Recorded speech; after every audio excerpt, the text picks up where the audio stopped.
بسم اللہ الرحمن الرحیم الحمد للہ الذی جعلنا من المتمسکین بولایت امیر المومنین اللہم ایاک نعبد و ایاک نستعین الصلاۃ والسلام بتحیۃ والاکرام علی اشرف الانبیاء والمرسلین واولادہ الطیبین الطاہرین المعصومین ولعن اللہ تعالی علی اعدائہم اجمعین بے شمار اما بعد فقد قال الامام الصادق علیہ السلام رحم اللہ شیعتنا خلق من فاضل دینتنا واوزن بما ولایتنا یحزنوا لحزننا ویفرحون لفرحنا۔ سب سے پہلے میں دیکھنے والے تمام ناظرین مومنین کو آج کی اس عید زہرا پہ، عید فرحت سیدہ پہ مبارکباد پیش کرتا ہوں۔ ولایت علی چینل 313 کی جانب سے، سید انتصار شاہ صاحب کی جانب سے، میری جانب سے، آپ دیکھنے والے تمام مومنین و مومنات پوری دنیا میں جہاں جہاں آج کے اس جشن کو دیکھا اور سنا جا رہا ہے، ہم مومنین و مومنات کی بارگاہ میں آج کے اس جشن پہ ہدیہ مبارکباد پیش کرتے ہیں، اور بالخصوص سرکار ولی العصر کی بارگاہ میں مبارکباد پیش کرتے ہیں۔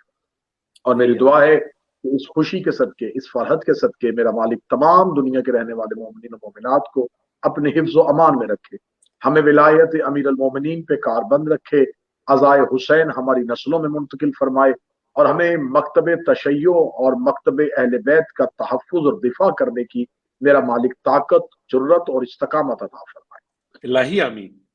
آج کا یہ جشن، آج کیونکہ 9 ربیع الاول ہے، آج کے اس دن کو معصوم نے، جو ہمارے پاس ایک حدیث ہے، وہ جناب حذیفہ یمانی کو میرے مولا امیر المومنین نے آج کے دن کی مناسبت سے، آج کے دن کے فضائل اور آج کے دن کی برکتوں کے بارے میں حذیفہ یمانی کو آگاہ کیا۔ میرے مولا نے آج کے دن کے 72 نام جناب حذیفہ کو تعلیم فرمائے، اور میرے مولا امیر المومنین نے آج کے دن کو عید غدیر ثانی بھی کہا ہے۔ میرے مولا نے فرمایا کہ یہ دن جو ہے یہ میرے شیعوں کے لیے دوسری عید غدیر ہے۔ میرے مولا نے آج کے دن کے 72 نام جو ہیں وہ حذیفہ یمانی کو تعلیم دیے، اور ان میں سے ایک نام جو ہے وہ یوم نزع الاسود، یعنی کہ سیاہ لباس اتارنے کا دن ہے۔ آج کے دن کی مناسبت سے میں نے آپ کے سامنے سرکار امام جعفر صادق علیہ السلام کی ایک حدیث مبارک جو ہے تلاوت کی ہے۔ میرے مولا فرماتے ہیں رحم اللہ شیعتنا، اللہ رحمت کرے ہمارے شیعوں پہ، خلق من فاضل طینتنا، کہ اللہ نے جنہیں ہماری بچی ہوئی طینت سے خلق کیا، وَأُوجَنُ بِمَاءِ وِلَایَتِنَا، اور جن کے خمیر کو ہمارے ولایت کے پانی سے گوندا گیا ہے، اور اس کی نشانی بتاتے ہوئے مولا نے فرمایا یفرحون لفرحنا، یہ وہ شیعہ ہیں جو ہماری خوشی میں خوش ہوتے ہیں اور ہماری غمی میں غمگین ہوتے ہیں۔ امام صادق نے اس حدیث کے 2 حصے بیان کیے۔ پہلے حصے میں امام نے اپنی رحمت فرمائی کہ ہم نے شیعوں پہ کرم یہ کیا ہے کہ ہم نے شیعوں کو اپنی بچی ہوئی طینت سے خلق کیا ہے، فاضل طینت سے خلق کیا ہے۔ اس جملے میں امام نے یہ ہمیشہ کے لیے سوال کا دروازہ بند کر دیا کہ شیعہ بنتا نہیں بلکہ شیعہ بنایا جاتا ہے۔ شیعہ نے علی ہونے کے لیے زمین پہ آ کے علی کی حمایت کرنا ضروری نہیں، بلکہ ارواح کو چن لیا گیا ہے جنہوں نے امیر المومنین کی حمایت میں بولنا تھا۔ مولا نے فرمایا کہ ہم نے انہیں اپنی ولایت کے پانی کے ساتھ ان کے خمیر کو گوندا ہے، معجون کیا ہے۔ لفظ اوجنو امام نے استعمال کیا۔ اوجنو لفظ جو ہے وہ عربی زبان میں اگر ہم اس کو دیکھیں تو یہ لفظ کا ایک جگہ پہ کثرت کے ساتھ استعمال ہوتا ہے، جسے اردو زبان میں بھی استعمال کیا جاتا ہے، جسے معجون کہتے ہیں۔ معجون اسے کہتے ہیں کہ جب 2 یا 4 چیزوں کی اشیاء کو مل کے آپس میں اس طرح ملا دیا جائے کہ ان میں سے ایک چیز دوسرے سے جدا نہ ہو سکے تو اسے معجون کہتے ہیں۔ مولا فرماتے ہیں ہم نے اپنے شیعوں کے خمیر کو اپنے ولایت کے پانی کے ساتھ معجون کر دیا گیا ہے، یعنی کہ ان سے ہماری ولایت کو جدا کیا ہی نہیں جا سکتا۔ اور اگر کوئی آج شیعہ ولایت علی ابن ابی طالب سے انکار کر دے تو سمجھ لیجئے گا کہ ان کے خمیر میں علی کی ولایت نہیں ہے۔ اور معصوم فرماتے ہیں کہ ہمارے شیعوں کے خمیر کو ہمارے ولایت کے پانی کے ساتھ گون دیا گیا ہے۔ امام نے نشانیاں بتاتے ہوئے فرمایا یہ ہماری خوشیوں میں خوش ہوتے ہیں اور ہماری غمیوں میں غمگین ہوتے ہیں۔ یہی وجہ ہے کہ یکم محرم سے وہ شیعہ جو اہل بیت علیہ السلام کا غم لیے ہوئے بیٹھے تھے، 8 ربیع الاول کے بعد آج ہی کا اگلا دن آیا تو یہ فرحت میں بدل گیا، یہ خوشی میں تبدیل ہو گیا، اس لیے کہ معصوم کی آج کے دن کے بارے میں حدیث وارد ہو گئی۔ اب یہاں پر میں پہلے बहुत से सवालात के जवाब देना चाहूंगा। पहला सवाल ये होता है कि इसे ईद शुजा भी कहा जाता है, इसे ईद मुख्तार भी कहा जाता है, इसे ईद जहरा भी कहा जाता है, इसे ईद फरहत भी कहा जाता है। अक्सर मोमिनीन सोशल मीडिया पे सवाल करते हैं कि अगर आज के दिन हजरत अमीर मुख्तार ने इंतकाम लिया था तो फिर इसे ईद जहरा क्यों कहा जाता है। फिर दूसरा सवाल यह है कि अमीर मुख्तार ने इंतकाम लिया था इमाम हुसैन की शहादत के बाद 66 हिजरी में, और अमीर अल मोमिनीन ने आज के दिन की निस्बत हुजैफा यमानी को अपनी जिंदगी में आज के दिन की फजीलत क्यों बयान कर दी थी। इसलिए कि आज के दिन में सिर्फ और सिर्फ दुश्मनान हुसैन का नहीं, आज के दिन एक दुश्मन जहरा के मरने का भी दिन है, सैयदा के दुश्मन के मरने का दिन है, अहले बैत के सबसे बड़े दुश्मन के मरने का दिन है। 13 साल के बाद अमीर अल मोमिनीन के चेहरे पे उस कातिल जहरा के मरने पे जो मुस्कुराहट आई थी, वही मुस्कुराहट बेऐने ही हुसैन के कातिल के मरने पे फिर चौथे अली के चेहरे पे आई थी। पहला अली भी आज के दिन मुस्कुराया था, चौथा अली भी आज के दिन मुस्कुराया था। अली इब्ने अबी तालिब भी आज जहरा के कातिल के मरने पे मुस्कुराए थे, और अली इब्न अल हुसैन भी हुसैन के कातिल के मरने पे मुस्कुराए थे। लिहाजा आज का दिन जो है वो ईद जहरा है, जनाब सैयदा के दुश्मन के मरने का दिन है, जनाब सैयदा के दुश्मनों की खुदा की तरफ से इंतकाम का दिन। आज के दिन के लिए मासूम ने बहुत सी फजीलतें बयान की हैं। मौला ने फरमाया कि आज के दिन हमारे शीयों को चाहिए कि वो खुशी मनाएं, और आज ही के दिन हमारे शीयों की दुआएं हमारी बारगाह में कबूल होती हैं। आज ही के दिन हम अपने शीयों को वो अता कर देते हैं जो हाजात उनके जहनों और दिलों में भी छुपी हुई होती हैं। इसके बारे में एक हदीस मिलती है 11वें शहनशाह से, अहमद बिन इसहाक इस हदीस का रावी है। अहमद बिन इसहाक, जिसके बारे में कल की मजलिस में मैंने आपके सामने बहुत वाज़ेह हदीस बयान की थी कि मौला ने अपनी आखिरी जो वसीयतें हैं उनमें अहमद बिन इसहाक को वो वसीयत ताकीद फरमाई थी। अहमद बिन इसहाक कहता है कि इमाम हसन अस्करी अलैहिस्सलाम का जिंदगी का दौर था, 9 रबीउल अव्वल था। मैं जब मोहल्ले में पहुंचा इमाम के तो खबर हुई कि इमाम आज बड़े खुश हैं, और इमाम ने सफेद लिबास ज़ेबतन किया हुआ है, और इमाम ने सफेद अमामा अपने सर पे सजाया हुआ था। वो कहता है कि जूही में पहुंचा तो मैंने देखा कि इमाम के दस्तरखान के आगे बहुत से खाने मौजूद थे और इमाम मुस्कुरा रहे थे। अहमद बिन इसहाक कहता है कि मैंने बैठते ही सलाम किया। सलाम करने के बाद मैंने कहा, फर्जंद रसूल, ना ही रमजान की ईद है, ना ही ईद उल अजहा है, ना ही गदीर की ईद है। मुझे आज के दिन की निस्बत नहीं पता, आप मुझे बताएं कि आप मुस्कुरा क्यों रहे हैं, आपका लिबास खुशी का क्यों है और ये दस्तरखान खुशी का क्यों है। 11वें शहनशाह मुस्कुराए और मुस्कुरा के फरमाया, ए अहमद बिन इसहाक, अगर मैं तुम्हें आज के दिन की फजीलत बयान कर दूं तो शायद ये फजीलत इतनी बड़ी हो कि उस फजीलत का बोझ तुम उठा ना पाओ। अहमद बिन इसहाक ने इसरार किया, मौला आज के दिन की कोई एक फजीलत बयान कीजिए। इमाम ने फरमाया, आज के दिन हम आले मोहम्मद जमीन पे बड़े खुश होते हैं, हम अहले बैत जमीन पे बड़े खुश होते हैं। आज के दिन मेरे आबा अजदाद बड़े खुश होते थे, क्योंकि आज ही का दिन था जिस दिन हमारी जद्दा जनाब सैयदा के दुश्मन को उसकी इबरतनाक अंजाम तक पहुंचाया गया था। ये कह के इमाम ने अपने हाथों से खाना है अहमद बिन इसहाक के लिए बनाया और फरमाया, आज के दिन मोमिनीन को घरों में बुलाकर एक दूसरे के लिए दस्तरखान का एहतमाम किया करो, क्योंकि उसकी बरकत से हम आले मोहम्मद तुम पे राजी होते हैं। तो लिहाजा आज का दिन जो है वो निस्बतों के एतबार से, हुर्मत के एतबार से हर तरीके से आज का दिन बहुत फजीलत का दिन है, क्योंकि पहले अली से लेके 11वें शहनशाह तक ये हदीसें मौजूद हैं कि आइमा ने आज ही के दिन को खुशी भी कहा है, फरहत भी कहा है और सुकून भी कहा है। क्योंकि तकैया का दौर आया, क्योंकि बहुत सा बनी उमैया और बनी अब्बास का वो दौर आया जिसमें शिया आज के दिन को बेहतर अहसन तरीके से मना नहीं सकते थे।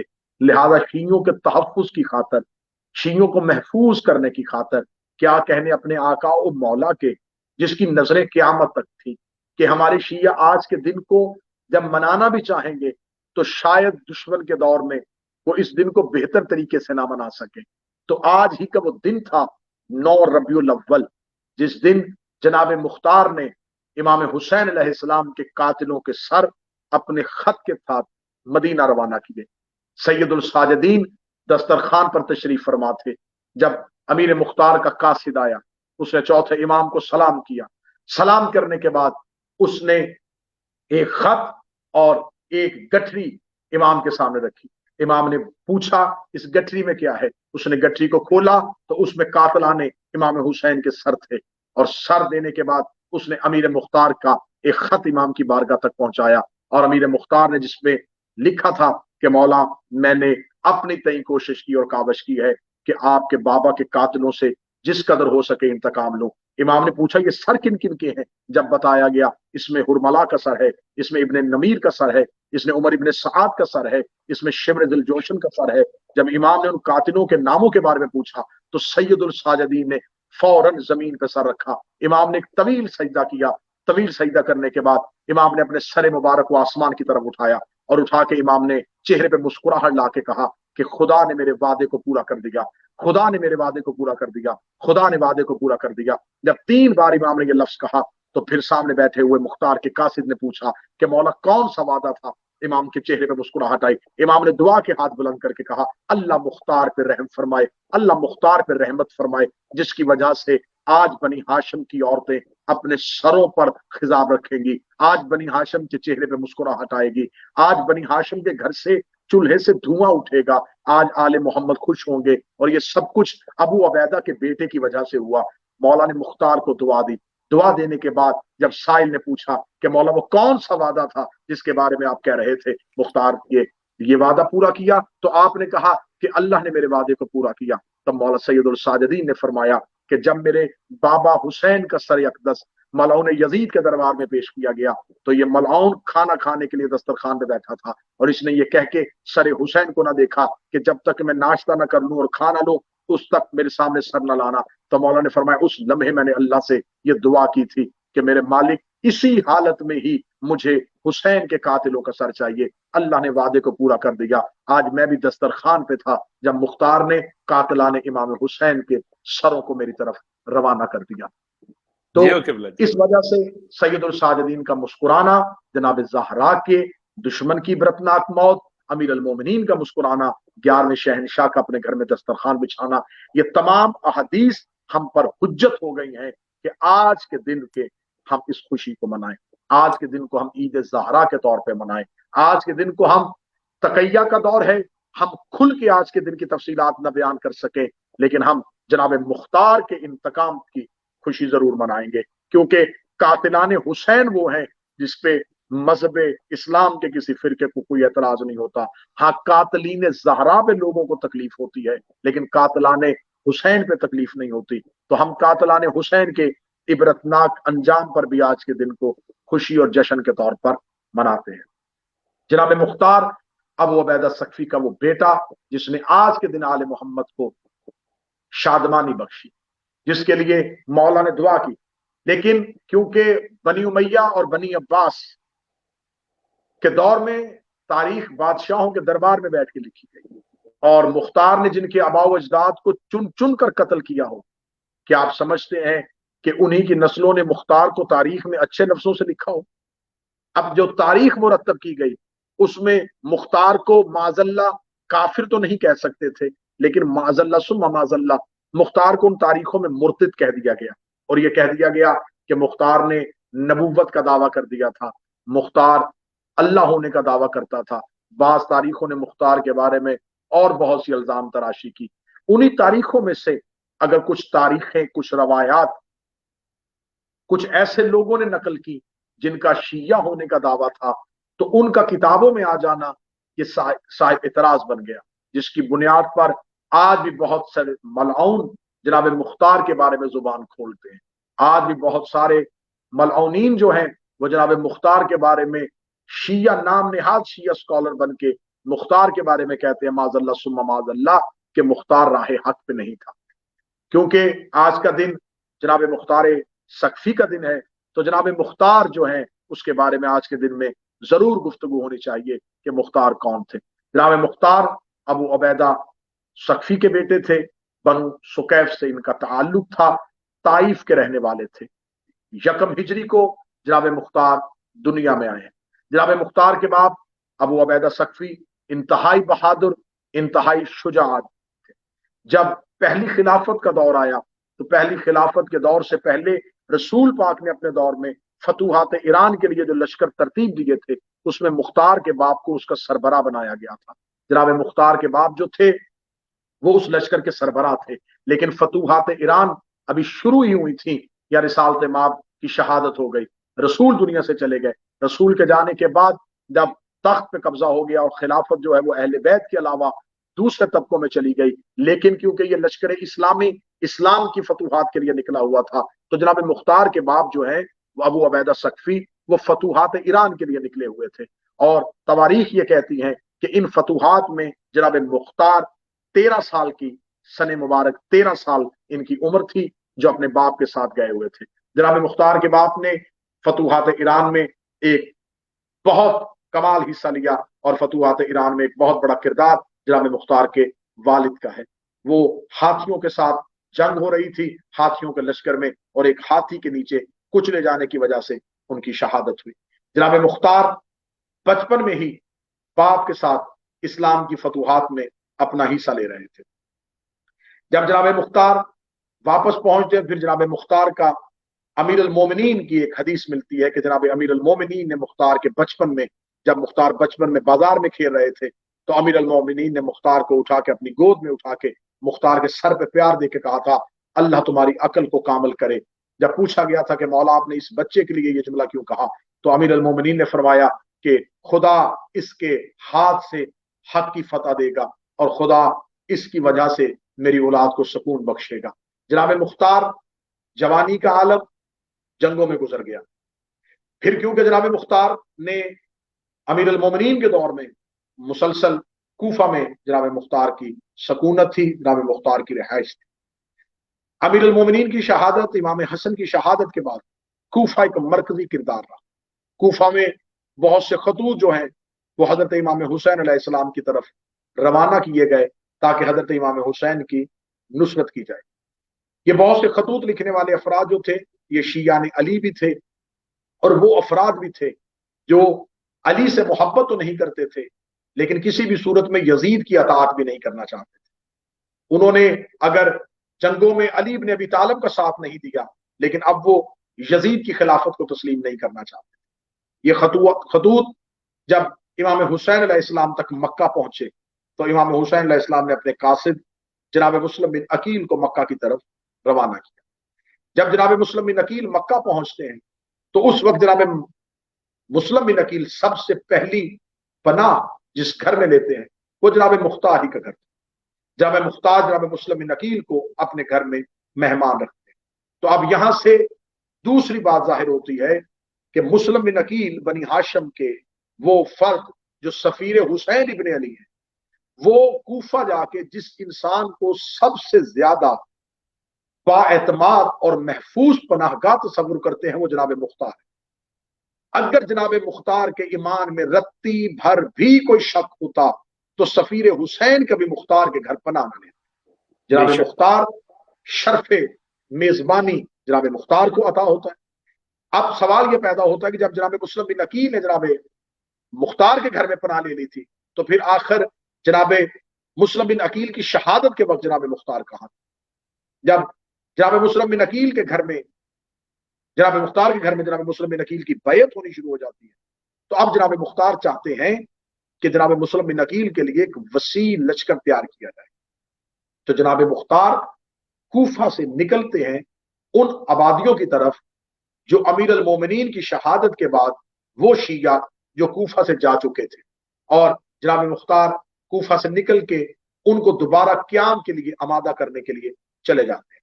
और जाते हुए जनाब मुस्लिम बिन अकील को कूफा के एक बहुत जिम्मेदार और बुजुर्ग और मजबूत तरीन शख्सियत जनाब हानी बिन उर्वा के घर मेहमान ठहरा देते हैं। जनाब मुख्तार जब चले जाते हैं तो जनाब मुस्लिम बिन अकील की शहादत जो है वो एक अचानक होती है, क्योंकि इब्न ज़ियाद हादसाती तौर पे कूफा का गवर्नर बना दिया जाता है। हादसाती तौर पे बड़ी जल्दी इब्न ज़ियाद वहां पहुंचता है, कूफा का कंट्रोल संभाल लेता है, आते ही जनाब हानी को कैद करवा लेता है और जनाब मुस्लिम बिन अकील पे हमला करवा के जनाब मुस्लिम बिन अकील को शहीद करवा देता है। ये सब कुछ इतना जल्दी था कि मुख्तार कूफा ना पहुंच सके, और जब जनाब मुख्तार कूफा के करीब पहुंचते हैं तो जनाब मुख्तार को यह खबर मिलती है कि हजरत मुस्लिम बिन अकील को शहीद कर दिया गया। जनाब मुख्तार वहीं पे सवाल करते हैं कि हानी का क्या बना। تو بتایا جاتا ہے کہ ہانی مسلم سے پہلے شہید کر دیے گئے۔ فرماتے ہیں کہ پھر وہ کوفے والے افراد کا کیا بنا جنہوں نے ہانی کے گھر میں مسلم کی بیعت کی تھی؟ تو بتایا جاتا ہے کہ ابن زیاد نیا گورنر تعینات ہو گیا ہے، جس کی وجہ سے کوفہ کے لوگ خوف زدہ ہو گئے۔ جب جناب مختار کو کوفہ کے عمومی حالات کے بارے میں خبر ملتی ہے کہ اب تو کوفہ کے حالات بدل گئے ہیں، اب تو کوفہ بڑا محفوظ کیونکہ فوجی چھاونی تھی، اب کوفہ میں دارالامارہ پہ حملہ کرنا مشکل نہیں ناممکن آ گیا ہے، تو اب جناب مختار وہاں پر سرنڈر کرتے ہیں، اور عمرو بن حریث جو ہے وہ ابن زیاد کا ایک سپہ سالار جو ہے وہ سفید جھنڈا لے کے کوفہ کے باہر کھڑا ہوتا ہے کہ جو اس پرچم کے نیچے آ جائے اسے امان ملے گی۔ جناب مختار کو خبر ہے کہ جناب مختار نے ایک بہت اہم کام کرنا ہے، اور جناب مختار کو موت سے ڈر نہیں تھا، لیکن مختار اپنے اس اہم کام کے طے ہونے تک زندہ رہنا چاہتے تھے۔ جناب مختار عمرو بن حریث کے اس پرچم کے نیچے آ کے پناہ لیتے ہیں۔ جب ابن زیاد کو خبر ملتی ہے کہ مختار جیسا جری، طاقتور اور باہمت انسان اپنے آپ کو ابن زیاد کے سامنے اس نے اپنے گھٹنے ٹیک دیے ہیں، تو ابن زیاد اس بات پہ یقین نہیں کرتا۔ وہ جناب مختار کو دربار میں بلا جناب مختار دربار میں بلا کے وہ جناب مختار کو زندان میں بھیج دیتا ہے اور جناب مختار کی قید کا حکم دیتا ہے۔ جب جناب مختار قید خانے میں جاتے ہیں تو وہاں جناب مختار کی ملاقات جناب میثم تمار سے بھی ہوتی ہے۔ اب وہاں پر اس وقت تقریباً 4,500 شیعہ نے علی بن ابی طالب جو قیام کرنا چاہتے تھے امام حسین علیہ السلام کی نصرت کے لیے، وہ ابن زیاد کے قید خانے میں تھے۔ جناب مختار وہاں جا کر ایک انقلابی تحریک پیدا کرتے ہیں، لوگوں کے ذہنوں کو انتقام حسین ابن علی کے لیے تیار کرتے ہیں۔ اب تک مختار کو خبر نہیں کہ حسین شہید ہو چکے ہیں، لیکن مختار لوگوں کو نصرت امام کے لیے ترغیب دے رہے ہیں۔ امام حسین کی جب شہادت ہوتی ہے تو مختار ابن زیاد کے قید خانے میں، جناب مختار کو یہ خبر قید خانے میں ملتی ہے کہ حسین ابن علی اپنے اصحاب اور انصار کے ساتھ عراق کے ریگستان غازریہ، نینوا اور کربلا میں انہیں شہید کر دیا گیا ہے۔ تو اب وہ وقت جو ہے وہ جناب مختار کے لیے بہت مشکل ترین وقت۔ اب یہاں پر میں تفصیلات کے ساتھ اس کا ذکر کروں گا کہ ایک کردار ہمیں جناب مختار سے پہلے اور ملتا ہے، جسے سلیمان بن سرد خزائی کہتے ہیں۔ یہ 90 سال کا ایک بوڑھا ہے، یہ رسول کا صحابی ہے، امیر المومنین کا صحابی ہے، جنگ جمل اور جنگ صفین میں اس نے مولا علی کا ساتھ دیا۔ سلیمان بن سرد خزائی وہ شخص تھا جس نے امام حسین کو خطوط لکھنے کے لیے جو سب سے پہلا اجتماع میٹنگ اپنے گھر میں بلائی، وہ سلیمان بن سرد خزائی کا گھر۔ سلیمان بن سرد خزائی کیونکہ 90 سال کا بوڑھا تھا، اس نے مختلف کوفہ کے سرکردہ افراد کو اپنے گھر میں بٹھا کے امام حسین علیہ السلام کی نصرت کے لیے آمادہ کیا اور خطوط لکھوائے، لیکن یہ نصرت امام کے لیے کربلا نہیں جا سکتے، یہ کربلا نہیں پہنچتے، اور انہیں خبر بھی نہیں ہوتی کہ ابن زیاد نے یا یزید نے ایک لشکر جو ہے وہ روانہ کر دیا ہے حسین ابن علی کا رستہ روکنے کے لیے۔ انہیں یہی خبر تھی کہ حسین ابن علی کوفہ ہی آ رہے ہیں۔ جب انہیں یہ پتا چلتا ہے کہ کوفہ پہنچنے سے پہلے امام حسین کو قتل کر دیا گیا ہے، تو اب سلیمان بن سرد خزائی جو ہے یہ ایک لشکر ترتیب دیتے ہیں۔ اس جماعت کو توابین کا نام دیا گیا ہے۔ توابین یعنی کہ توبہ کرنے والے، وہ افراد جو نصرت حسین کے لیے نہیں جا سکے اور بعد میں انہوں نے توبہ کی اور قیام کیا امام حسین کی نصرت کے لیے۔ انہیں توابین بھی کہا جاتا ہے، انہیں ناصرین بھی کہا جاتا ہے۔ سلیمان بن سرد خزائی جو ہے وہ ایک لشکر ترتیب دیتا اور ایک لشکر ترتیب دے کے یہ مختار سے پہلے کا قیام ہے۔ یہ سلیمان بن سرد خزائی کا قیام جو ہے یہ مختار سے پہلے کا قیام، لیکن مضبوط حکمت عملی نہیں تھی، قلت انصار، لوگوں کا ایک جگہ پہ اکٹھا نہ ہونا، جلد بازی اور جذباتیات سے فیصلے کرنا، یہ تمام وہ محرکات تھے جس سے سلیمان بن سرد خزائی جو ہے اس کی تحریک خاطر خواہ نتیجے نہیں دے سکتی۔ بہرحال بہت سے دشمنان اہل بیت کو انہوں نے قتل کیا، اور عین الورہ کے مقام پہ ان کی بڑی گمسان کی جنگ ہوئی، جہاں پر سلیمان بن سرد خزائی کی شہادت بھی ہے اور ان کے باقی اصحاب کی، باقی دوستوں کی بھی شہادت ہے، لیکن مضبوط حکمت عملی نہیں تھی۔ اب اس بات کو سنانے کا مقصد یہ تھا کہ جناب مختار سے پہلے ایک تحریک امام حسین علیہ السلام کے دشمنوں سے انتقام لینے کے لیے بنی تھی، لیکن مضبوط قیادت، مضبوط حکمت عملی نہ ہونے کی بنیاد پہ وہ تحریک ناکام ہو چکی تھی۔ اب جناب مختار کے سامنے سلیمان بن سرد خزائی کا وہ قیام بھی تھا کہ سلیمان بن سرد خزائی کے قیام میں وہ کیا محرکات تھے جس کی وجہ سے سلیمان بہتر نتیجہ نہیں نکال سکے۔ اب جناب مختار کو خبر معلوم ہو گئی کہ اس تمام چیزوں کے لیے ہمیں سب سے پہلے ایک بہت بہتر حکمت عملی کی ضرورت ہے۔ اس حکمت عملی کے لیے مختار کا زندان سے رہا ہونا بڑا ضروری تھا۔ پھر وہ پورا واقعہ اکثر آپ دیکھ چکے ہیں، بلکہ بہت سی کتابوں میں اور یہ فلم کی صورت میں بھی دکھایا جا چکا ہے کہ ایک عمیر نامی معلم جو ہے وہ کسی بہانے سے زندان میں اس کو قید کیا جاتا ہے۔ جناب مختار کے بارے میں جب اسے خبر ہوتی ہے، جناب مختار ایک خط لکھتے ہیں۔ عبداللہ ابن عمر کی زوجہ صفیہ جو تھی وہ مختار کی سگی بہن تھی، وہ عبداللہ ابن عمر کی بیوی تھی۔ جناب مختار اپنی بہن کو خط لکھتے، خط جب بہن تک پہنچتا ہے تو بہن اپنے شوہر عبداللہ ابن عمر کو اس بات پہ مجبور کرتی ہے کہ کیونکہ تمہارے یزید کی حکومت کے ساتھ تعلقات بہتر ہیں اور یزید کے گورنر نے میرے بھائی کو زندان میں رکھا ہوا ہے، اس کی رہائی کا بندوبست کرو۔ عبداللہ ابن عمر ایک خط لکھتا ہے، وہ سفارشی خط جو ہے وہ جناب مختار کو موصول ہے، وہ ابن زیاد کو موصول ہوتا ہے، اور ابن زیاد عبداللہ ابن عمر جس کے یزید کے ساتھ تعلقات بہتر ہو چکے تھے اور وہ ایک خلیفہ کا بیٹا تھا، ایک بہت بڑی سفارش تھی، اس سفارش کی بنیاد پر ابن زیاد جو ہے وہ مختار کو زندان سے رہائی دیتا ہے۔ جب رہائی دیتا ہے تو جناب مختار سے 10 کوفہ کے لوگوں کی ضمانت لیتا ہے کہ مختار کوفہ سے باہر نہیں جائیں گے۔ جناب مختار کوفہ کے اندر مقیم رہتے ہیں اور کوفہ کے اندرونی حالات کا جائزہ لیتے ہیں۔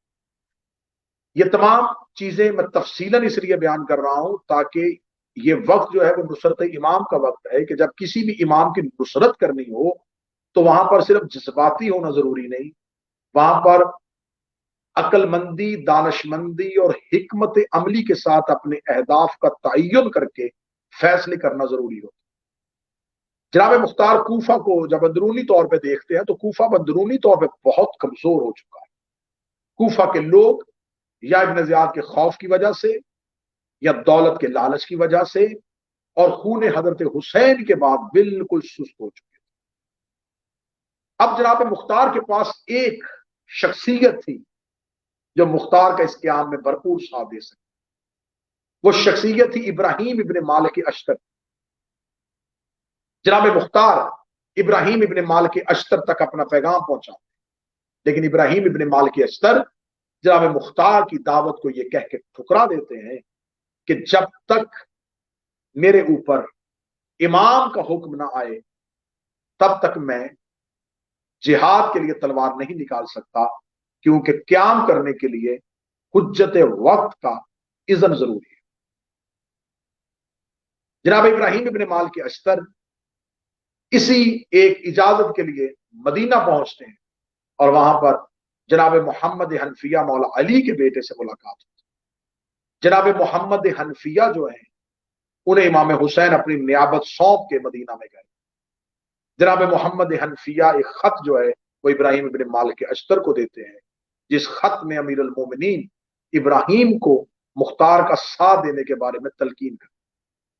ابراہیم ابن مالک اشتر اذن امام لینے کے بعد اور محمد بن حنفیہ کے اس خط کو دکھانے کے بعد واپس پلٹتے ہیں اور واپس پلٹ کے جناب مختار کا ساتھ دینے کے لیے تیار ہوتے ہیں۔ جب جناب مختار کا ساتھ دینے کے لیے تیار ہوتے ہیں تو یہ سارا جو وقت ہے، اس وقت یہ دور گزر رہا ہے۔ اب اس کو تھوڑا سا میں اور گہرائی میں آگے لے کے جاؤں گا۔ امام حسین علیہ السلام کی شہادت ہوتی ہے 61 ہجری، 61 مولا امام حسین کی شہادت۔ 63 ہجری میں 63 یزید جو ہے وہ مدینہ میں شب خون مارتا ہے، جسے واقع ہررا کہا جاتا ہے۔ مدینہ میں مسجد نبوی میں گھوڑے باندھے جاتے ہیں، یہ مدینہ میں حملہ تھا عبداللہ ابن زبیر کے خلاف۔ عبداللہ ابن زبیر جو ہے وہ مدینہ کے لوگوں کو، کیونکہ وقت کے امام موجود نہیں ہے تو لہذا امام حسین کی غیر موجودگی، امام حسین کی شہادت کے بعد عبداللہ ابن زبیر لوگوں کو قتل حسین کے بعد انتقام خون حسین کا نعرہ بلند کر کے لوگوں سے بیعت لے لیتا۔ خبر یزید کو پہنچتی ہے، یزید مدینہ میں شب خون مرواتا ہے، اور اس وقت وہ یزید جس نے 61 ہجری کو حسین ابن علی کو شہید کروایا تھا، وہی 2 سال کے بعد اپنی فوج کو یہ کہہ کے بھیجتا ہے کہ خبردار علی ابن الحسین کی طرف کوئی ہاتھ نہ اٹھے، سید الساجدین کی طرف کوئی ہاتھ نہیں اٹھنا چاہیے۔ مولا سید الساجدین کی حفاظت کی ذمہ داری دے کے وہ بھیجتا ہے، پورے مدینے میں شب خون مارا جاتا ہے۔ اب مدینے کے وہ افراد جو نصرت حسین کے لیے نہیں نکلے تھے اور جنہوں نے عبداللہ ابن زبیر کے ہاتھ میں بیعت کر لی تھی، لہذا جب خبر پہنچتی ہے کہ عبداللہ ابن زبیر جو ہیں وہ مکہ میں چلا گیا ہے اور عبداللہ ابن زبیر نے جا کے خانہ کعبہ کے اندر پناہ لے لی ہے، تو یزیدی فوج جو ہے ولید ابن عقبہ کی قیادت میں مکہ میں جا کے حملہ کرتی ہے، اور یہاں تک کہ خانہ خدا پہ آگ برسائی جاتی ہے، خانہ کعبہ کی دیوار کو، غلاف کو جلایا جاتا ہے اور خانہ کعبہ پر حملہ کیا جاتا ہے۔ میرا سوال ہے مسلمان اسکالر سے کہ آپ قتل حسین کے بعد خاموش ہو جاتے ہیں، کہ آپ کو واقعہ ہررا نظر نہیں آتا؟ کیا آپ کو نظر نہیں آتا کہ اس وقت اصحاب کی بیویوں کے ساتھ کیا سلوک کیا گیا تھا؟ اس وقت کتنی حاملہ عورتوں کے پیٹ چاک کر کے ان کے بچوں کو قتل کیا گیا تھا؟ کتنے وہ بچے اس سال پیدا ہوئے جو یزید کی فوج کی گناہ کی وجہ سے ہوئے تھے؟ کیا خانہ کعبہ پہ آگ نہیں برسائی گئی؟ کیا مسجد نبوی کی حرمت کو پامال نہیں کیا گیا؟ کیا صحابہ کے گھروں کو نہیں جلایا گیا؟ وہ جلانے والا کون تھا؟ وہ حکم دینے والا کون تھا؟ وہ جس نے خانہ کعبہ میں پناہ لی وہ عبداللہ ابن زبیر کون تھا؟ آپ ہمیں بتائیں کہ وہ ولید ابن عقبہ کون تھا؟ اب عبداللہ ابن زبیر جب یہ تحریک پیدا کرتا ہے کہ میں خون حسین کا بدلہ لینا چاہتا ہوں، تو کیونکہ جناب مختار کے پاس افرادی قوت نہیں ہوتی، جناب مختار یہ سمجھتے ہیں کہ عبداللہ ابن زبیر قیام کر رہا ہے خون حسین کے لیے۔ جب عبداللہ ابن زبیر مکہ میں پہنچتا ہے تو جناب مختار اس لشکر میں شامل تھے، لیکن جب خبر ہو جاتی ہے کہ عبداللہ ابن زبیر کا نعرہ صرف کھوکھلا نعرہ ہے، اصل میں یہ خون حسین کے انتقام کی آڑ میں اپنی حکومت بنانا چاہتا ہے۔ اب جناب مختار سرگرداں ہیں، جناب مختار اکیلے ہیں، تنہائی میں ہیں، اور جناب مختار کو ایک بھرپور ساتھ نہیں مل رہا۔ چلتے چلتے 66 ہجری آ جاتی، 66 ہجری میں یزید واصل جہنم ہو جاتا ہے، یزید مر جاتا ہے۔ یزید کے مرنے کے بعد ایک طاقت اور ایک قوت جو یزید کی زندگی میں تھی وہ ختم ہونا شروع ہوتا ہے۔ جب یزید مرتا ہے تو یزید کے مرنے کے بعد ابن زیاد جو ہے، کیونکہ وہ بصرہ میں جا کے گورنری کرتا ہے اور اس نے اپنی نیابت کوفہ میں عمر بن حریث کو دی ہوتی ہے، اب جب خبر ہوتی ہے کہ یزید مر چکا ہے، یزید کے مرنے کی خبر سنتے ہی کوفہ والے دوبارہ پھر مشتعل ہو جاتے ہیں، یعنی کہ کوفہ والوں میں دوبارہ جذبہ جوان ہو جاتا ہے۔ اب وہ دوبارہ چاہتے ہیں کہ ہم خون حسین کا انتقام لیں، ہم اہل بیت کا انتقام لیں، کیونکہ یزید مر چکا تھا، ابن زیاد وہاں پر موجود نہیں تھا۔ اب جناب مختار کوفہ پہنچتے ہیں اور جناب مختار لوگوں کو اکٹھا کرتے ہیں، اور اکٹھا کرنے کے بعد یہاں پر جناب مختار پہلا قیام کرتے ہیں۔ جناب مختار کے پاس 4500 کا لشکر پہنچ جاتا ہے، اور جناب مختار جو ہے وہ دارالامارہ پہ حملہ کر دیتے ہیں۔ جب دارالامارہ پہ حملہ کرتے ہیں تو جناب مختار کا حملہ اتنا خطرناک ہوتا ہے کہ کوفہ کے مرد و زن مختار کا ساتھ دیتے ہیں، اور دارالامارہ میں ابن زیاد کا بٹھایا ہوا گورنر جو ہے وہ دارالامارہ چھوڑتا ہے اور چھوڑ کے وہاں سے بھاگ جاتا ہے، اور جناب مختار دارالامارہ پہ قبضہ کر لیتے ہیں۔ دارالامارہ پہ قبضہ کرنے کے بعد علم اسلام کو بلند کرتے ہیں، اور کوفہ مختار کے کنٹرول میں آ جاتا ہے۔ جو ہی کوفہ مختار کے کنٹرول میں آتا ہے تو جناب مختار پھر اپنے لشکر کو چھوٹے چھوٹے بلاد، چھوٹے چھوٹے شہروں کی طرف روانہ کرتے ہیں، اور یہ تمام شہر جو ہیں وہ جناب مختار کے قبضے میں آ جاتے ہیں، اور جناب مختار کا لشکر وہاں پر پہنچ جاتا ہے۔ اب جناب مختار کا یہ تمام کام حکومت سازی نہیں تھا، جناب مختار تخت پہ نہیں بیٹھنا چاہتے تھے، خلیفہ نہیں بننا چاہتے تھے، مختار بیعت نہیں کروانا چاہتا تھا۔ مختار کا ایک ہی ہدف تھا، قاتلان حسین سے انتقام۔ مختار صرف یہی چاہتے تھے کہ کسی طریقے سے حسین ابن علی کے قاتلوں سے انتقام لیا جا سکے۔ اب یہاں پر جناب مختار جو ہیں وہ ابراہیم ابن مالک اشتر کو ابن زیاد کی فوج کا سامنا کرنے کے لیے بھیجتے۔ جناب ابراہیم ابن مالک اشتر 9000 یا 10,000 کا لشکر لے کے ابن زیاد کی فوج کا मुकाबला करने के लिए जब निकलते हैं तो क्योंकि सारा लश्कर इब्राहिम इब्न मालकेस्तर के साथ चला जाता है और इब्न जियाद 20,000 का लश्कर लेके इब्राहिम इब्न मालकेस्तर का मुकाबला करने के लिए बसरा से निकल आता है।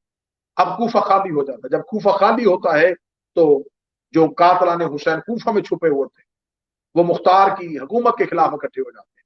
जनाब मुख्तार इब्राहिम इब्न मालकेस्तर को दोबारा वापस बुलाते हैं, इब्राहिम इब्न मालकेस्तर दोबारा वापस आ जाते हैं और फिर कूफा को कंट्रोल में लिया जाता है।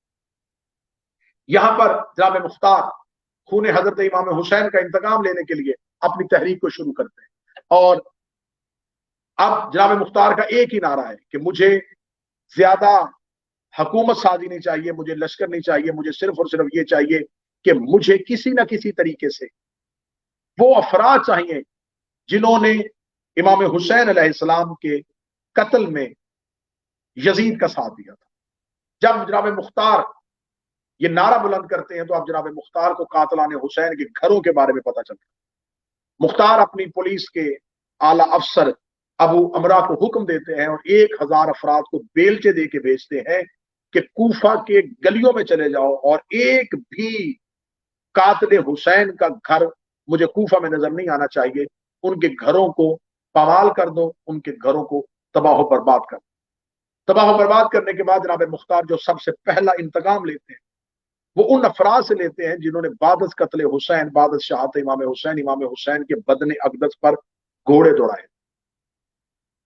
जब जनाब मुख्तार उन लोगों को गिरफ्तार करते हैं तो मुख्तार उन लोगों को गिरफ्तार करने के बाद उनके हाथ और पांव पे कील गाड़ के उन्हें जमीन पे लिटाते हैं।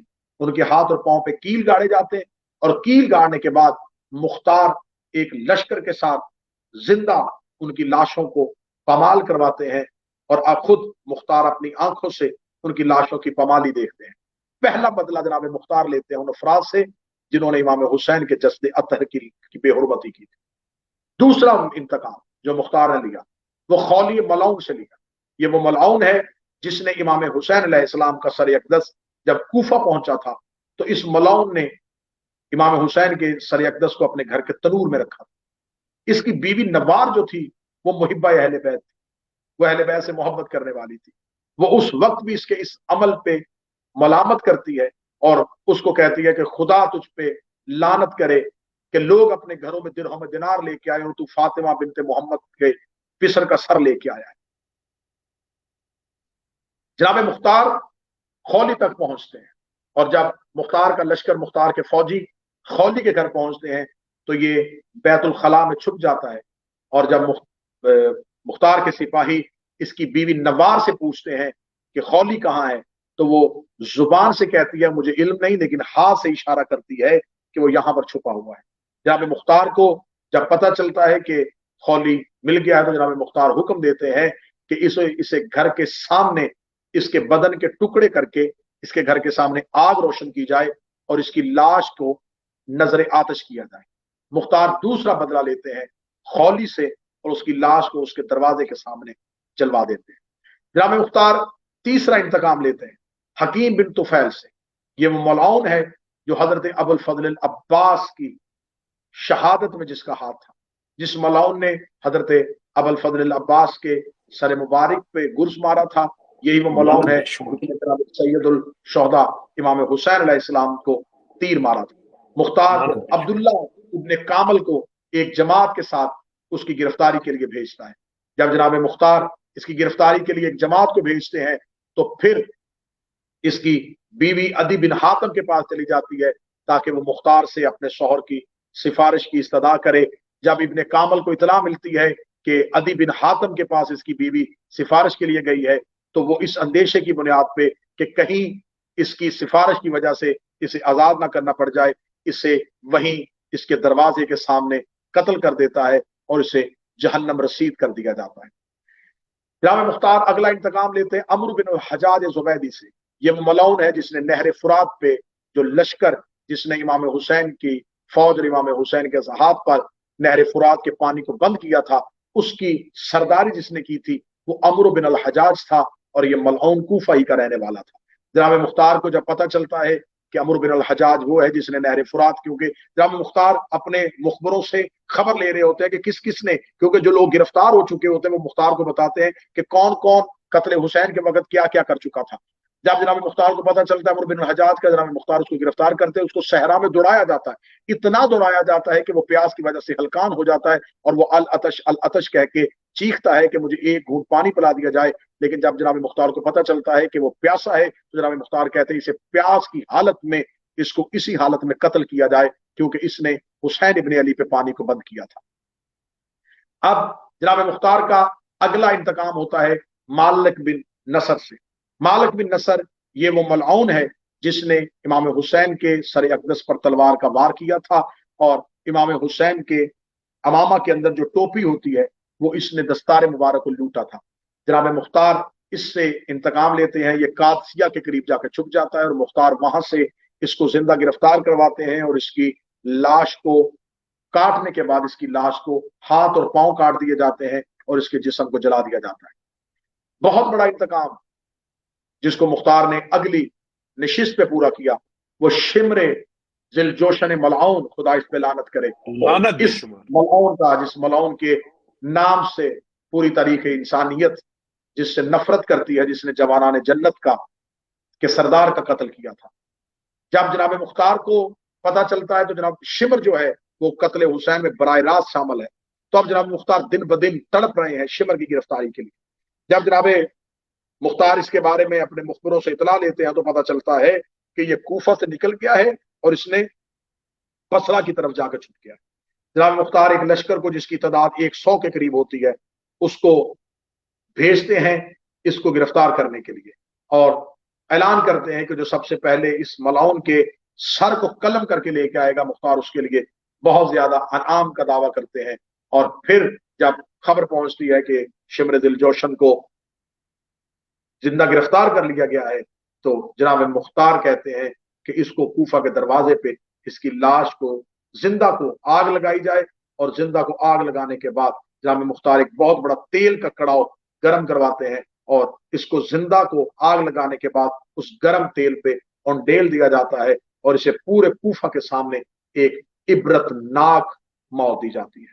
फिर जनाब मुख्तार हुरमला बिन काहिल असदी मलऊन जिसने शहजादा अली असगर का कत्ल किया था उसके लिए कनासा के मकाम पर उसको एक लश्कर के जरिए गिरफ्तार करते हैं, और गिरफ्तार करने के बाद उसे भी एक इबरतनाक मौत दी जाती है।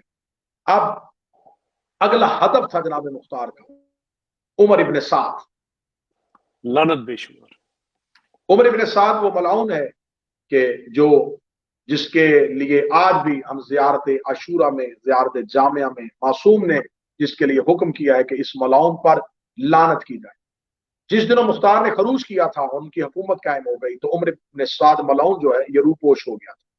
ये किसी तरह अब्दुल्ला बिन जौदा बिन हेरा के जरिए से, जो कि मुख्तार का करीबी आदमी था, ये अपने लिए अमान नामा लेता है कि मुझे किसी तरीके से मुख्तार से ये अमान ले दो, क्योंकि उमर इब्न साद जो था ये शहादत हुसैन का मरकजी किरदार था, करबला का मरकजी किरदार। जनाब मुख्तार इसे जुमानी अल्फाज में अमान नामा देते हैं। जब अमान नामा देते हैं तो जनाब मुख्तार कहते हैं कि तुझे तब तक अमान है जब तक तू कूफा में रहेगा।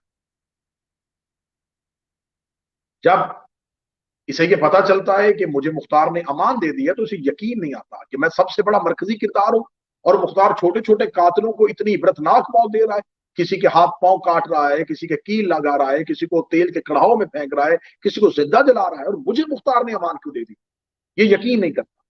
जनाब मुख्तार इसको बुला के इसे अमान नामा देता। अमान नामा देने के बाद ये मुख्तार की हिकमत अमली क्या, मुख्तार चाहते थे कि उमर इब्न साद जैसे मलाउन को अगर मैं अमान दूंगा तो जो छोटे छोटे कातलाने हुसैन अभी मुख्तलिफ जगहों पे छुपे हुए हैं वो ये सोच के कूफे वापस आ जाएंगे कि अगर उमर इब्न साद जैसे शख्स को पनाह मिल सकती है तो हमें अमान क्यों नहीं मिल सकती। जनाब मुख्तार उन लोगों को कूफा वापस बुलाने के लिए उमर इब्न साद मलाउन को अमान बख्श, जब अमान देते हैं तो ये अपने घर में सुकून में बैठ जाता है। फिर एक दिन जब ये इसे खबर पहुंचती है, जिसे कुछ लोग कहते हैं कि मुख्तार ने सिर्फ तुम्हें किसी एक हदफ के लिए रखा है, मुख्तार कभी भी तुम्हें जिंदा नहीं छोड़ेगा, तो तुम इसी बेहतर दौर में कूफा से बाहर निकल जाओ। तो یہ اپنے اونٹ پہ رات کی طریقے میں کوفہ سے باہر نکلتا ہے اور صحرا میں سفر کرتے کرتے کرتے اس کی آنکھ بند ہو جاتی ہے اور اسی اپنی اونٹ کے کوہان پہ اپنے سر کو رکھ کے سو جاتا ہے. جب اس کی آنکھ کھلتی ہے تو اونٹ واپس کوفہ کے چوک میں کھڑا ہوتا ہے. اونٹ سے واپس دوبارہ کوفہ لے آتا اور جناب مختار اسے گرفتار کرواتے ہیں. جب جناب مختار گرفتار کرواتے ہیں تو یہ ملعون کہتا ہے کہ مختار تو اہل بیت کا ماننے والا ہے, تو نے مجھے امان بخشی تھی. مختار نے کہا میں نے تجھے امان بخشی تھی کہ تو کوفہ میں رہے گا تو تجھے امان, کیونکہ تو کوفہ سے نکل گیا لہذا تیرا امان نامہ ختم ہو گیا. تو لہذا اب جناب مختار اس کے لیے بھی وہی انتقام لیتے ہیں کہ ایک تیل کے کڑاہوں کو گرم کروایا جاتا ہے اور اس سے پہلے اس کے بدن کے اعضاء کو کاٹا جاتا ہے.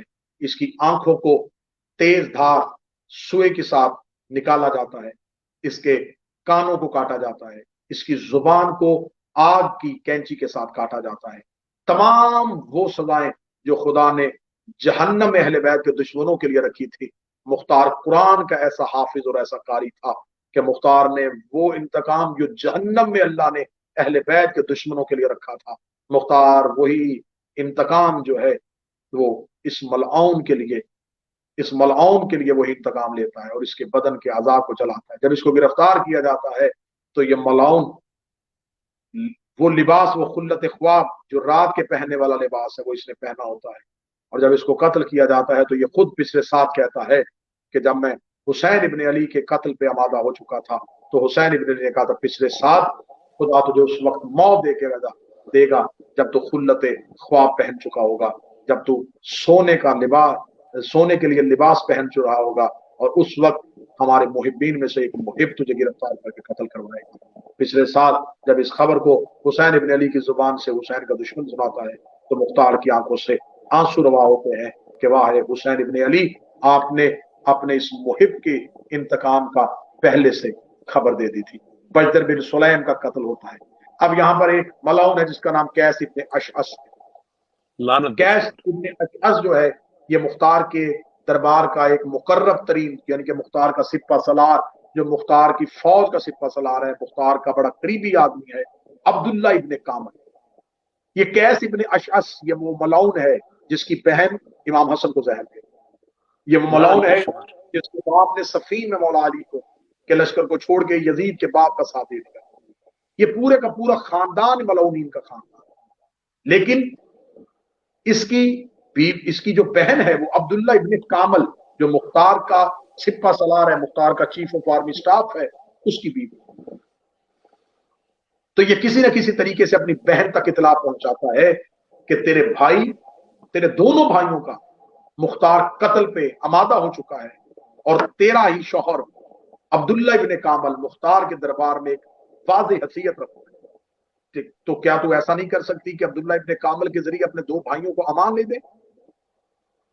تو ان کی بہن عبداللہ ابن کامل سے کہتی ہے کہ عبداللہ میں نے زندگی میں تم سے کچھ نہیں مانگا, مختار جہاں سب کو امان دے رہا ہے تو کیا ایسا نہیں ہو سکتا کہ تو جو ظلم میرے بھائیوں نے کیا اس کی دیت میں کوئی رقم ادا کر دیتے ہیں, کچھ بھی ادا کرنے کے لیے تیار ہے, لیکن تم مختار سے ان کے لیے زندگی کی امان ہے. عبداللہ ابن کامل کہتا ہے ایسا کبھی نہ سوچا, میں نے مختار کی آنکھوں میں انتقام حسین کی وہ خون اترا ہوا دیکھا ہے کہ وہ کسی کو زندہ نہیں چھوڑے. آخر اس کی زوجہ اصرار کرتی ہے تو وہ کہتا تو اپنے بھائیوں کو بلوا. تو عبداللہ ابن کامل جب کہتا ہے کہ بلوا تو وہ کہتی ہے کہ بلوانا کیا ہے, میں نے تمہاری اجازت کے بغیر انہیں بلا لیا تھا, وہ میرے ہی گھر میں رہ رہے. عبداللہ ابن کامل اس بات پہ بڑا پریشان ہو جاتا ہے کہ اگر میں اپنے گھر سے گرفتار کرواؤں تو ایک تو اپنی بیوی کے بھائیوں کو کیسے گرفتار کرواؤں, پھر اپنے گھر میں ٹھہرے ہوئے مہمانوں کو میں ہی کیسے گرفتار کروں, کیونکہ یہ میرے ہی مہمان بنے ہوئے, تو میں میزبان ہونے کی حیثیت سے انہیں کیسے گرفتار کروں. پوری رات عبداللہ ابن کامل اپنے بستر پہ کروٹیں لیتا, صبح نماز فجر کے لیے اٹھتا اور مصلی پہ کہتا میرے مالک میرے لیے وہ فیصلہ کرنے میں آسانی کرنا, ایسا نہ ہو کہ میں نے مختار کا اتنا ساتھ دیا ہے اور مجھ سے رشتہ داری کی بنیاد میں ایسا فیصلہ ہو جائے کہ اہل بیت مجھ سے ناراض ہو. عبداللہ ابن کامل صبح کو مختار کے دربار میں پہنچ اور جا کے یہ سوچتا ہے کہ میں مختار کو جا کے یہ خبر دوں کہ کسی نہ کسی طریقے سے مختار مجھے اس آزمائش میں سے نکالے, مختار میرے لیے کوئی آسانی پیدا کرے. عبداللہ ابن کامل جب مختار کے پاس جاتا ہے تو جناب مختار اسے اپنے پاس بیٹھنے کے لیے کہتا ہے. عبداللہ ابن کامل بیٹھ جاتا, जनाब मुख्तार, क्योंकि अली ने सर पे हाथ रख के कहा था कि अल्लाह ने तेरी अकल को कामल कर दिया, मुख्तार गैब की खबरों को भी जान लेते। जनाब मुख्तार मुस्कुरा के कहते हैं अब्दुल्ला इब्ने कामल, में तुझसे एक बहुत अहम काम देना है। अब्दुल्ला इब्ने कामल आके कहता है कि मुख्तार, तू भी मुझसे कोई अहम काम लेना चाहता है और मैं भी एक अहम मशवरा तुमसे करना चाहता हूँ। जनाब मुख्तार कहते हैं कि मशवरा बाद में करेंगे, लेकिन पहले तू बता, तेरे हाथ में बड़ी बेहतरीन अंगूठी पहनी है, ये कहां से खरीदी है? अब्दुल्ला इब्ने कामल कहता है कि हाकम, अगर आपको ये अंगूठी पसंद है तो आप रख लीजिए। जनाब मुख्तार कहते हैं अल्लाह तुझ पर रहमत करे, तू अंगूठी मुझे अनायत कर। ये अपनी अंगूठी जनाब मुख्तार को अनायत कर। जनाब मुख्तार कहते हैं कि तू जा, फलां जगह पे एक लश्कर मैंने भेजा है, उनके बारे में खबर लेके आ, और यहाँ दरबार से सीधा उधर जाना। जनाब मुख्तार इसे उधर रवाना करने के बाद अपने एक सिपाही को बुला और बुला के कहते हैं कि जा अब्दुल्ला इब्ने कामल के घर जा, और उसके घर जाके उसकी जौजा से कहें कि अब्दुल्ला इब्ने कामल ने कहा है कि वो जो मेहमान घर में छुपे हुए हैं उन्हें मुख्तार ने अमान दे दी है, और मुख्तार चाहता है कि उन्हें दरबार में बुलाए। और अगर उसकी जौजा कहे कि अब्दुल्ला इब्ने कामल ऐसा नहीं कह सकते, तो तू ये अंगूठी बतौर निशानी के दिखा। जनाब मुख्तार का सिपाही अब्दुल्ला इब्ने कामल के घर पहुंचता है, दस्तक देता है, जौजा दरवाजे पे आती है और वो कहता है कि अब्दुल्ला इब्ने कामल मुख्तार के पास बैठे हुए हैं, और वो कहते हैं कि वो मेहमान जो मेरे घर में है उन्हें दरबार में भेजो, क्योंकि मैंने मुख्तार से उनकी अमान ले ली। वो जल्दी से दरवाजा बंद करके जाके जिस कमरे में भाइयों को छुपाया होता है वहां जाके कहती है कि मुबारक हो, अब्दुल्ला इब्ने कामल ने वो काम कर दिया जो मैंने उसको कहा था। उन्होंने कहा हम कभी भी यकीन नहीं करते, ये जरूर कोई साजिश है। वो दोबारा दरवाजे पे जाके कहती है अब्दुल्ला इब्ने कामल को कहे कि इस काम के लिए उसे घर आना पड़ेगा। सिपाही अंगूठी दे के कहते अब्दुल्ला इब्ने कामल ने इसी यकीन दहानी के लिए अपनी अंगूठी दी है। जब अंगूठी दिखाई जाती है तो वो वापस जाकर अपने भाइयों कहती है कि वल्लाह बखुदा ये अंगूठी अब्दुल्ला इब्ने कामल ही की है, वो जरूर मुख्तार के दरबार में तुम्हारे लिए अमान ले चुका। सिपाही उसे गिरफ्तार करके लेके जाता है, जो ही दरबार के दरवाजे पे जाता है तो मुख्तार जल्लाद से कहता है इनके सर तन से जुदा करो। जब अब्दुल्ला इब्ने कामल वापस आते हैं तो उसके वो दोनों सर जो है वो मुख्तार के तख्त के दोनों तरफ पड़े होते हैं, और जनाब मुख्तार अंगूठी हाथ में लेकर अब्दुल्ला इब्ने कामल के चेहरे की तरफ देख के मुस्कुरा रहे हैं। अब्दुल्ला इब्ने कामल आके मुख्तार की पेशानी को चूम के कहता है बाखुदा तुमने मेरे लिए उस अमर को आसान कर दिया जो मेरे लिए इंतहाई मुश्किल था। अब जनाब मुख्तार जब इन तमाम मलऊनीन को कत्ल कर देते हैं तो जनाब मुख्तार चाहते हैं, क्या मैं देखना चाहता हूं कि मेरे वक्त का इमाम मुझ पर राजी है या नहीं है। तो मुख्तार इन तमाम मलऊनीन के सरों को एक गठरी में बांध के एक तेज रफ्तार घोड़ा सवार को एक लश्कर दे के मदीना की तरफ रवाना। वो मदीना पहुंचता है। जब वो मदीना पहुंचता है तो वो 9 रबीउल अव्वल का दिन, यही दिन है जब कासिद मदीना पहुंचता है।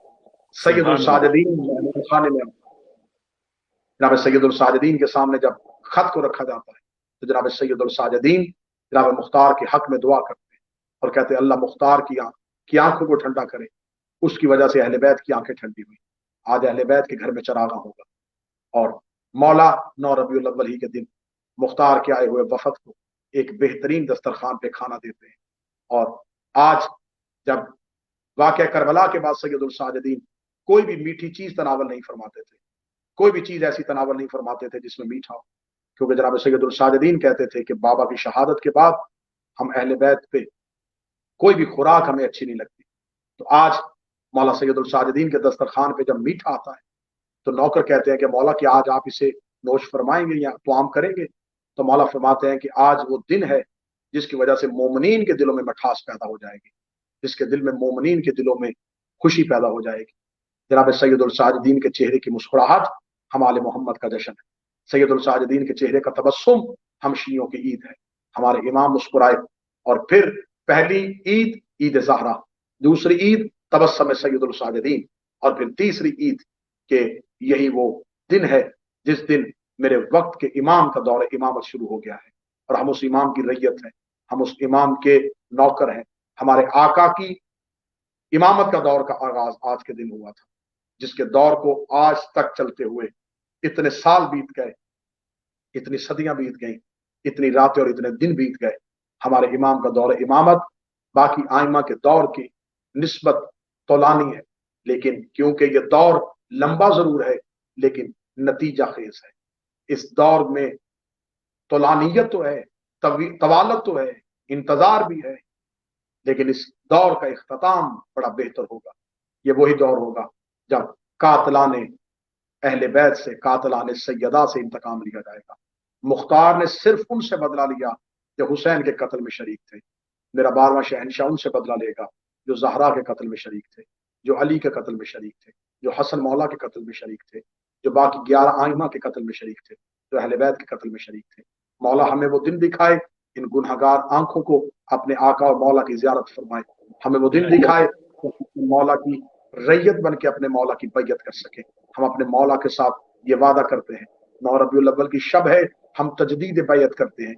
ए मेरे वक्त का इमाम, हम आपको नहीं देख रहे, आप हमें देख भी रहे हैं, हम सुन भी रहे हैं। हम ये तजदीद बैयत करते हैं कि हम ये वादा करते हैं कि हम उसी गदीर के ऐलान पे खड़े हैं।